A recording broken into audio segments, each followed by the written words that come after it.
Hello to all my story lovers. Welcome back in Storytime channel. Today's our story name is Who is Great? I am Pallavi reading story for you. Before go to the story, please subscribe my channel. Now let's go to the story.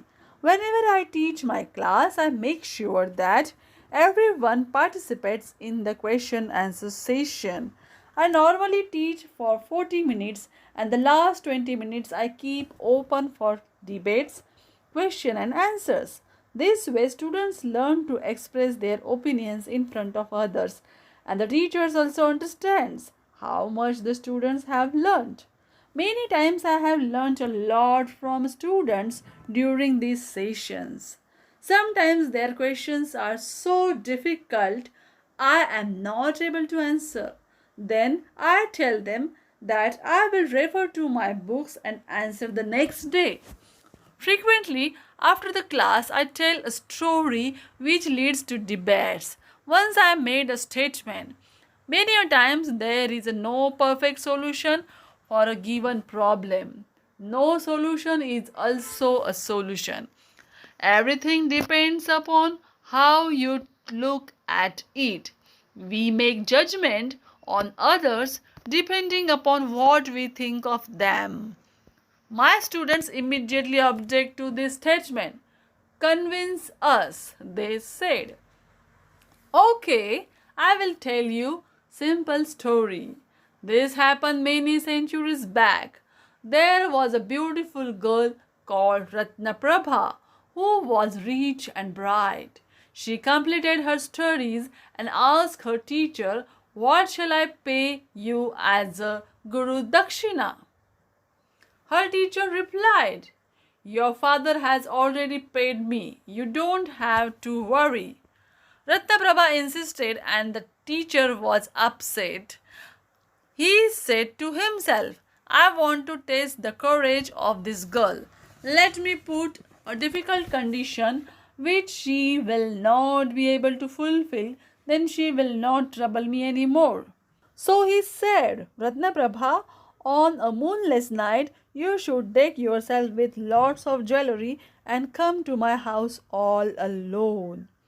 There was a forest between Ratnaprabha's house and the teacher's. The road was very bad.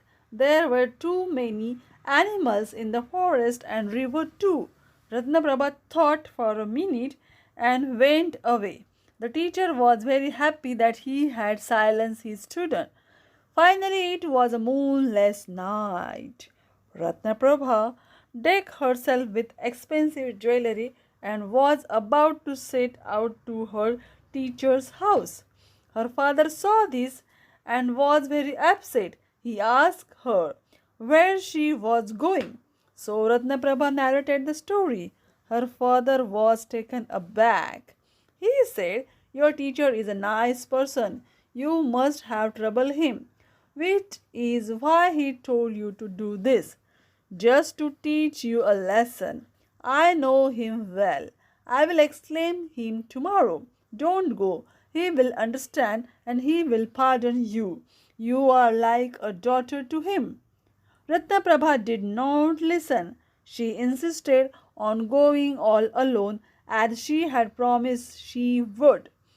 There were many animals in the forest, but she had made up her mind and kept walking. Suddenly she was stopped by a young thief. He had never seen so many expensive ornaments and was delighted by the amount of money he would make that night. He stopped her and told her his intention. Ratnaprabha was unperturbed. She said, "I promised my teacher I would go to him wearing all these ornaments. I will give them to you when I come back from my teacher's house. I always keep my word." The thief was surprised and let her go, but he followed her secretly to know what happened next. Ratnaprabha knocked the door of the teacher's house. He opened the door and was surprised and sad to see her. "I thought you would take it as a joke. It was only to discourage you. I never thought you would come here against all the odds. Please go back home. I will bless you, my child. You are a woman of your world. Ratnaprabha turned to go back when the thief appeared before her. She said to him, I promised to give you all my ornaments. Please take them. The thief smiled and said, You are an unusual woman. I don't want anything from you. It is difficult to meet people like you. Ratnaprabha came home. Her father was waiting at the doorstep. She described everything to him. Her father was proud and happy. He said, You are courageous and you kept your word. Come inside and take rest. You have traveled a lot today. When I completed the story, my students were not impressed. They said, What is great in this story?